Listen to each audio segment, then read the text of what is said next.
मिलन sir अभी आंकड़ों की बात कर रहे थे, डायरेक्ट सेलिंग के आंकड़ों की जब बातचीत कर रहे थे। अगर हम लोग world federation direct selling association के आंकड़े देखें और 2019 के आंकड़े 1 जुलाई 2020 को उन्होंने रिलीज किए थे, उन आंकड़ों के अनुसार ग्लोबल जो टर्नओवर था 2019 में वो 1,80,000 मिलियन डॉलर का था। और 1,80,000 मिलियन डॉलर में जैसा मिलन सर ने बोला 35,000 मिलियन डॉलर अमेरिका का रहा, इंडिया का कोई 2,477 मिलियन डॉलर था। उसमें एक बहुत इंटरेस्टिंग चीज मैं बता रहा हूं, एक आंकड़ा बता रहा हूं आपको।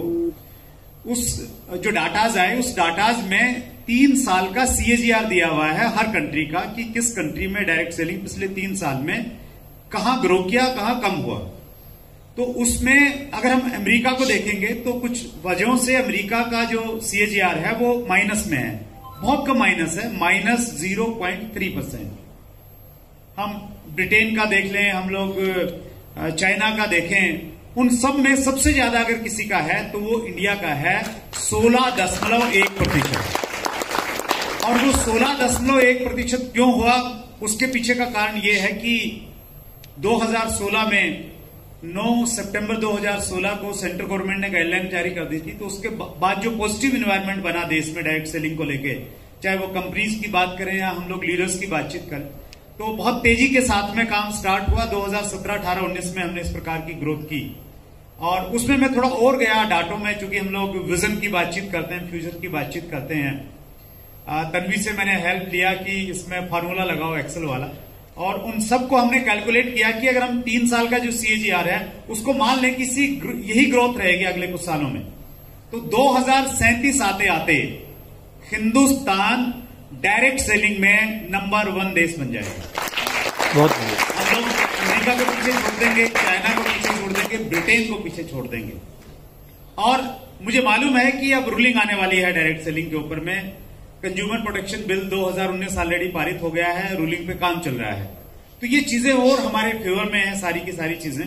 तो एक बेहतरीन भविष्य है। हिंदुस्तान की सबसे तेज गति से बढ़ने वाली कोई इंडस्ट्री है इन 10 सालों में, इस दशक में, तो वो डायरेक्ट सेलिंग इंडस्ट्री होने वाली है। इसमें कतई कोई दो राय नहीं है। आप मेरी बात पे आपको यकीन नहीं है, आप फिक्की KPMG की रिपोर्ट्स देख लीजिए, आप रॉबर्ट T कियोसाकी को पढ़ लीजिए, वो सारे लोग इस तरफ इशारा देख रहे हैं।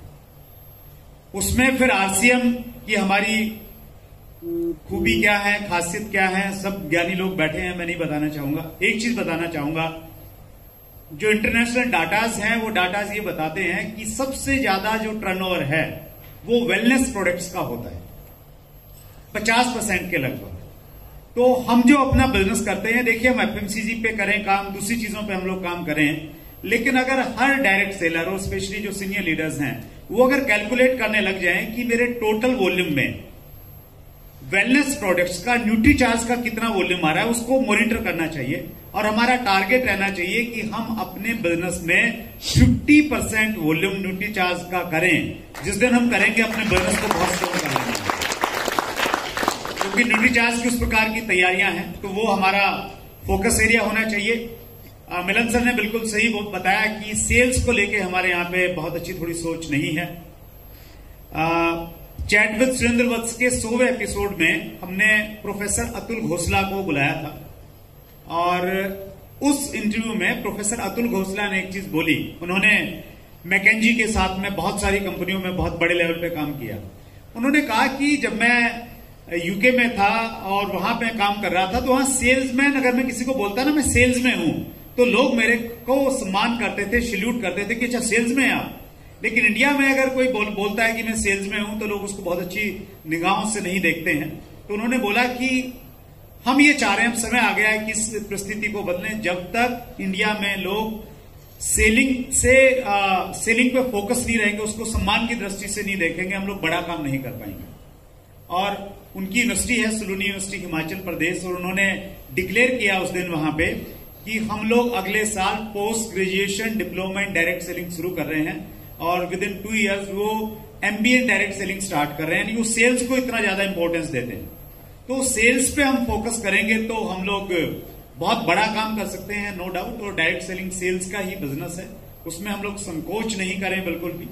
और मिलन सर आज अगर इतने बड़े लेवल पे हैं, इतनी बड़ी कंपनी के CEO बने हैं, तो सेल्समैन से मिलन सर ने करियर की शुरुआत की थी। और जितने और भी बड़े बड़े नाम हैं, आप शिव खेड़ा जी को देख लीजिए, आप संतोष नायर जी को देख लीजिए, आप डॉक्टर उज्जवल पाटनी को देख लीजिए, विवेक बिंद्रा को देख लीजिए आप। तो ये जितने भी बड़े नाम है ना, जिनसे हम लोग कहीं ना कहीं इंस्पायर होते हैं, जिनको हम फॉलो करते हैं, उन सब ने सेल्स की शुरुआत की है।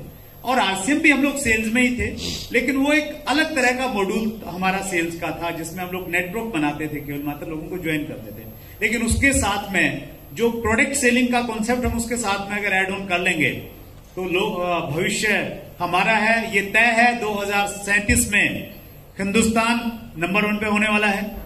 लेकिन उसमें आपकी और मेरी हिस्सेदारी कितनी होगी, वो इस चीज पर डिपेंड करेगा कि हम सेल्स को कितना प्रमोट करते हैं और कितना उस पर पसंद करते हैं।